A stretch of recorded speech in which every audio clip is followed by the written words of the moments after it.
Your Steve Jones Show podcast is loading now. The Steve Jones Show podcast is sponsored by Purdy Insurance. Visit Purdy Insurance on Market Street in Sunbury or visit online at purdyinsurance.com. Jody Mack joins us. Jody McDonald, my friend, welcome back. Great to have you back. My pleasure. And that insurance company you just did the commercial for sounded good. Pretty Purdy. Oh, that wasn't Purdy with the Sixers laid on the floor of the Boston TD Garden yesterday, was it, Steve? No, it was not. And as I pointed out, the last 5 quarters that the Sixers played, they scored 101 points. And in the last 5 quarters, Jason Tatum scored 67. Oof. Yeah, he dominated, and he rose to the challenge and came up huge. The Sixers did not. And even at that, you decided to go over 5 quarters. I felt okay at halftime. When they were down 3 points, they had the lead in the first quarter, they hung tough. They scored 26 points in the last 2 quarters. That's 1 quarter of NBA basketball. They scored it over 2 quarters of NBA basketball.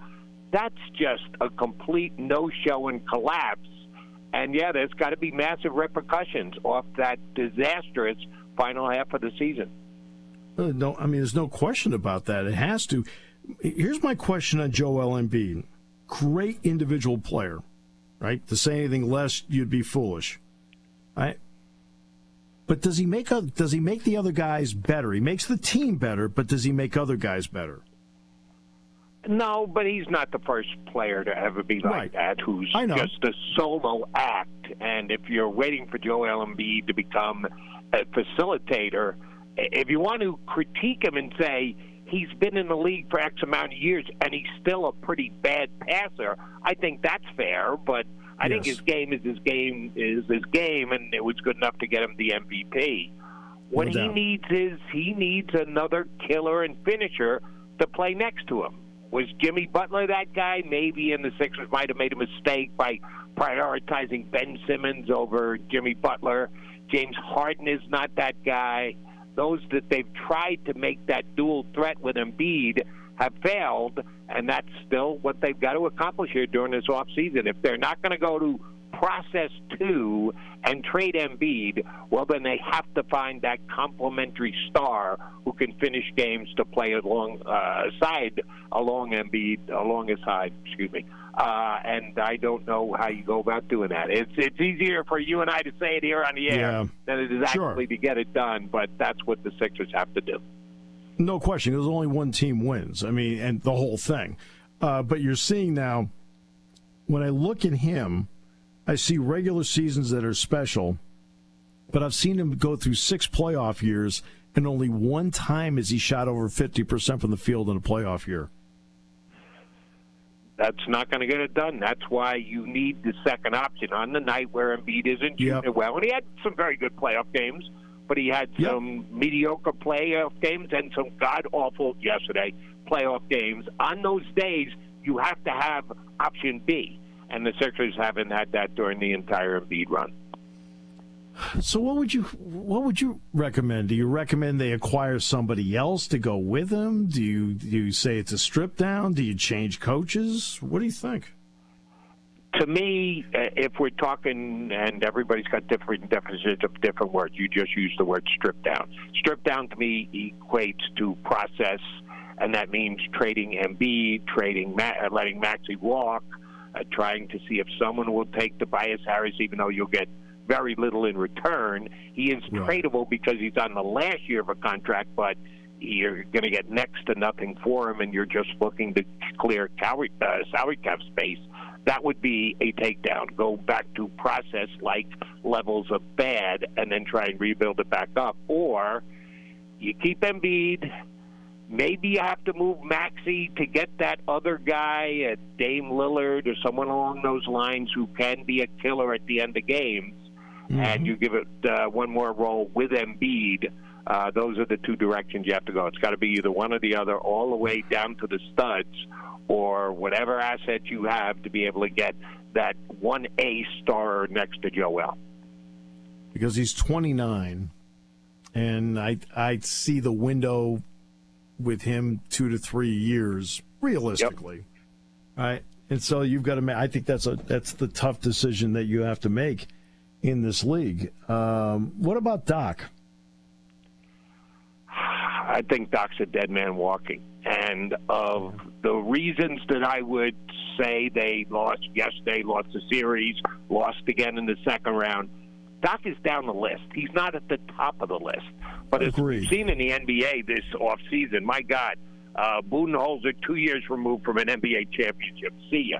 Nick Nurse, 3 years removed from an NBA championship. See ya. Monty Williams, the coach of the year in the NBA last year. They go out, turn over the team at the trade deadline, bring in Kevin Durant, shed all the depth that they have, and when they lose, see ya. All these coaches have better resumes than Doc Rivers in Philadelphia. How does Doc Rivers keep his job before all these other guys are given their Walker papers? Yeah. And I agree with you. He's not like, I'm not sitting there in the office going, "There's the problem." I'm with you. I mean, he's down the list, and that's a big. And you know what really hurts when I look at this, from a Sixers point of view, is the Celtics are a really talented team. I mean, Tatum and Brown and and Malcolm Brogdon and so forth. But the Celtics are not a smart team. They make a lot of plays where you sit back and go, "Where was that pass supposed to go?" And the Sixers couldn't take advantage of that, and that would irk me more than anything else. Yeah, I think we saw it in the playoffs in the first round against Atlanta. They had their foot on their throat and let them come back and force a Game 6. And the same thing with the Sixers after Boston wins Game 2 and Game 3. They could have put the Sixers away by winning Game 4. They didn't. It goes all the way to 7. So you're right. The Celtics are an imperfect team, but there is no perfect team in the NBA right now. They might be the best of the imperfect lot. Yeah, we'll find out. Yeah, how much have you watched the Lakers lately? Plenty. I'm up. I'm on the air a bunch of nights. Oh, good. So, I'm on the air while the late-night games are being played, so I get to see them plenty. There's a guy who needs to get some credit, Rob Pelinka, their general manager. Didn't know what he was going to be able to do at the trade deadline. You got your two superstars. They have what the Sixers don't have, which is an A and a B superstar. LeBron and Anthony Davis are playing great together, but they needed some other pieces around them. Not major contributors, just guys to do their job and fill a role. And darn it, Pelinka didn't go out and get those guys for him at the trade deadline. Yeah, especially Hachimura. I think Hachimura has stepped in and quietly just been a pro's pro and has played really well for them. What do you think? Yep. Oh, coming off the bench. There are a lot of things that have changed in the NBA. I've only been watching it 50 years. One thing that hasn't changed is coming off the bench has always been a key. Going back to John Havlicek, which is almost 50 years ago. That key sixth-man role, change the tempo of the game, go in against the other team's second unit, be able to dominate. Yeah, Hachimura is a perfect off-the-bench, instant offense, change the tempo of the game type guy for the Lakers. And Malcolm Brogdon is the Celtics version of John Havlicek today. So that's, So and who is that for the 76ers? Bang Bang George Niang, who once every 4 or 5 games can have it going and be a guy who lifts the team, and the other 4 of those 5 games, he's a defensive liability who can't get open from 3. I maintain that Tobias Harris, who starts for the Sixers, would not be in the Celtics rotation. He wouldn't be the first or second guy off the bench. You might be right about that. More like number 8. That's an issue. That's a problem. Yeah. And I oftentimes defend Tobias because I think everybody judges him purely by his contract. And you have to. In a cap league, you can't just blow that off. So I readily admit he's overpaid. But he's not a bad player. He's a good player. He's borderline a very good player. When you're making max money, you're supposed to be a great player, and he's never been great in his career. All right, so in those late nights when you're watching, what do you thought of Denver? Now that they have Jamal Murray back, what do you think of Denver? Here's where I'm going to give the Nuggets a whole bunch of credit, at least what they've done here in the postseason this year. They had the best home record in the NBA. and people say it's very difficult to play at altitude. A lot of teams, when they're doing their load management computing, they'll say, well, we'll just give them off the Denver game to begin with because we're going to sit them X amount of games. We might as well give them a game off where it's going to be difficult for them to play anyway. And I think that contributed to their outstanding home record. Well, we're in the playoffs now. So you're playing back-to-back games. So you're in that altitude for 3 days. It shouldn't be near as big a factor anymore, yet it continues to be. They're 6-0 in the playoffs at home. That's more than just altitude. That's the fact that they're a damn good team. And to me, I mean, Jokic is Jokic. But when they got Murray back, who had to sit out almost all last season with the ACL, it really changed the dynamics of that team and brought them back to at least to a level where I think they can go toe-to-toe with the Lakers, and we'll find out. Yeah, he's a legit number 2 star. They have 2 stars. The Lakers have 2 stars. Whose 2 stars will turn out to be best, we'll see. Maybe they push, and it comes down to everybody else in that series. But the Lakers are going to have to. They know they're on the road, so they're going to have to go in and win in that building at least once. Nobody has so far in the playoffs. We'll see if LeBron and Davis can pull that off. Jody, you're one of the best when it comes to – you're one of the best at almost everything I talked to you about. But one of the best when it comes to horse racing. The Preakness is coming up this weekend. Any sneak peek in your mind as to what we could see? Because to me, this is another unpredictable one. We'll find out in about 2 hours. Less than that now. 5:30 is the post position draw.